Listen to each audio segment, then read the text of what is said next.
மாண்புமிகு பேரவைத் தலைவர்களே, 4 நிமிஷம் ரொம்ப கூட போயிட்டு பேரவைத் தலைவரே, 7 தடவை எழுந்திருக்க கொஞ்சம் குறைச்சிங்க. மேல 4 நிமிஷம் 17 நிமிஷம் ஓடி வச்சு 8 தடவை எழுந்திருக்க மாண்புமிகு பேரவைத் தலைவர் 5 நிமிஷம் கூட அனுமதிக்கணும். மாண்புமிகு பேரவைத் தலைவர்களே, நம்பிக்கையில் சிறந்தது தன்னம்பிக்கை. தன்னால் எதையும் சாதிக்க முடியும் என்ற நம்பிக்கை தான் தன்னம்பிக்கை.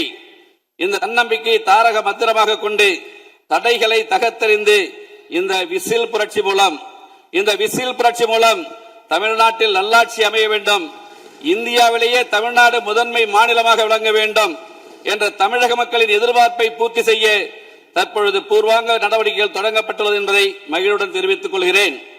மாண்புமிகு பேரவைத் தலைவர் அவர்களே, ஆளுநர் உரை மீதான நன்றி தெரிவிக்கும் தீர்மானத்தின் மீது எனது உரையை நிகழ்த்துவதற்கு முன்பாக எனது மன்னார்குடி சட்டமன்ற தொகுதி தொடர்பான 2-3 கோரிக்கை தான். பேரவைத் தலைவர்களே, மன்னார்குடியில் 125 ஆண்டு நகராட்சி மன்னார்குடி நகராட்சி இதுவரை ஒருங்கிணைந்த நீதிமன்ற வளாகம் அங்கே இல்லை. பல முறை முயற்சித்தும் நீதிமன்ற வளாகம் அங்கே இல்லை. அதை போல விளையாட்டில் ஆர்வம் உள்ளவர்கள் அதிகம் இருக்கிற பரவாக்கோட்டை மற்றும் உள்ளிக்கோட்டை பகுதியில் விளையாட்டு அரங்கம் அமைத்து தர வேண்டும். நீடாமங்கல பேரூராட்சி பழமையான பேரூராட்சி, இதுவரை அங்கே பேருந்து நிலையம் அமைக்கப்படவில்லை, அமைப்பு தர வேண்டும் என்கிற எனது வேண்டுகோளை வைக்க விரும்புகிறேன்.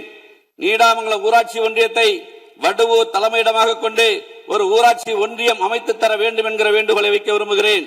அதே போல இடமலை கிராமத்தில் கைப்பந்துக்கென உள் விளையாட்டு அரங்கம் அமைப்பு தர வேண்டும் என்ற கோரிக்கையை வைக்க விரும்புகிறேன். மாண்புமிகு பேரவைத் தலைவர்களே, பெரியார் பகுத்தறிவு சித்திரம் தீட்டினார் பெரியார், பெருந்தலைவர் காமராஜர் கல்வி சித்திரம் தீட்டினார் காமராஜர், பேரறிஞர் அண்ணா சுயமரியாதை சித்திரம் தீட்டினார் பேரறிஞர் அண்ணா, புரட்சி தலைவர் எம்ஜிஆர் சத்துணவு திட்டம் தீட்டினார் புரட்சி தலைவர் எம்ஜிஆர், புரட்சி தலைவி அம்மா அவர்கள் பசிப்பிணி போக்க அம்மா உணவு என்ற அற்புதமான திட்டத்தை தீட்டினார். நம் முதல்வர்கள் அமைதி புரட்சி என்ற திட்டத்தை தமிழ்நாட்டில் அமைதி நிலவ வேண்டும் என்று திட்டம் தீட்டிக் கொண்டிருக்கிறார் என்றால் அது மிகையாகாது. ஆளுநர் உரைக்கு நன்றி தெரிவிக்கும் தீர்மானத்தின் மீது ஒரு சில உறுப்பினர்கள் சட்டம் ஒழுங்கு சீரழிந்து விட்டது என்று பேசினார்கள்.